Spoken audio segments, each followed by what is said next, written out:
Okay, imagine this. It's 1932 in Australia. Farmers are watching their wheat vanish like socks in a dryer, except the socks are 6 feet tall, they sprint at 50 kilometers an hour, and they have feathers. The government looks at the problem and says, right, birds are eating crops, deploy the army. And thus begins the Great Emu War. First context. After World War I, a lot of veterans were given land in Western Australia to farm. Then came the Great Depression. Money's tight, wheat prices collapse, and just when things can't get worse, the emus, about 20,000 of them, finish their breeding season inland and migrate toward the coast, which inconveniently is where the farms are. Farmers ask for help. The government sends Major G.P.W. Meredith 2 soldiers, 2 Lewis machine guns, and 10,000 rounds. I love that somewhere there is a requisition form that reads, problem, birds. Solution, more bullets. Phase 1. Operation Bird Surprise. Early November, they set up near a dam where hundreds of emus gather. They wait for the perfect moment. They open fire. The emus scatter, sprinting in zigzags like feathery Formula One cars, and the machine gun jams. Casualties, minimal. Ego damage, severe.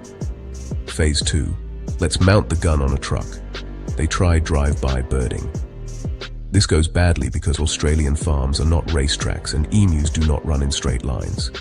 The truck bounces, the gunner can't aim, the emus are faster than expected, and the only thing truly targeted is dignity. There's a myth that a single flock took 1,000 rounds to bring down one bird. That's not quite right, but the numbers are still grim.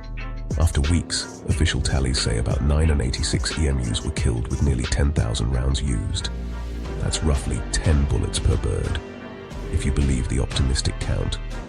Many more were wounded, which is grim, but also underscored a bigger problem: shooting fast-moving, group-splitting, surprisingly coordinated wildlife with a World War I machine gun is, scientifically speaking, not easy. Because yes, emus are surprisingly tactical. They travel in small mobs with a lookout, change direction on a dime, and use terrain better than the humans did. Major Meredith reportedly said they faced an enemy with excellent fieldcraft. Imagine writing that in your report. Sir, the birds flanked us. The press loved it. Farmers were furious. Politicians were embarrassed. Birds, unbothered. After 2 phases, early November, then mid-November to early December, the military packed up on December 10th and went home.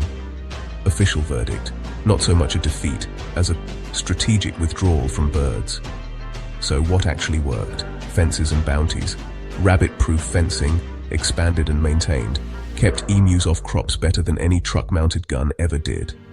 And when bounties were introduced in 1934, tens of thousands of emus were culled by hunters using far less cinematic methods. Not glorious, definitely more effective. Why does this story stick? Because it's absurd. A modern nation-state tried to machine gun its way out of a wildlife management problem. But there's a solid lesson underneath the feathers. Ecology doesn't care about bravado. You can't out-bullet a migration pattern. If habitat pushes wildlife into farmland, they'll go where the food is. Long-term solutions are boring. Fences, coordination, compensation. Yet they beat Rambo, but for birds. Also, perspective check. Calling it a war makes it sound like Australia was under siege. Really, it was a messy public attempt to protect crops that turned into a headline writer's dream.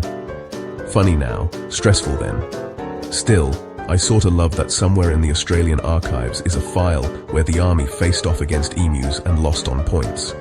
It's humbling. Nature doesn't read your plan. Nature looks at your plan, tilts its feathery head, and sprints away at 50 kilometers an hour. So next time you're convinced the simple fix is just add more force, remember the Great Emu War. Sometimes the birds aren't the punchline. Sometimes they're the lesson.